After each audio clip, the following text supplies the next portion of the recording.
y'all, this is Kermit the Frog, and I'm back to teach you about factoring numbers. The factors of 6 are 1 and 6, and 2 and 3.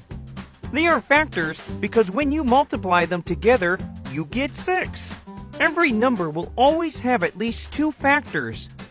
3 has the factors of 1 and 3 because 1 times 3 equals 3. It only has 2 factors, therefore 3 is a prime number. 9 has the factors of 1 times 9 and 3 times 3. It has more than 2 factors, therefore it is a composite number. Sometimes it is not simple to know if a number is prime or composite, such as the number 37. It has the factors of 1 and 37. But does it have more factors? No, really, I'm asking. Can you help me out because I'd really like to know?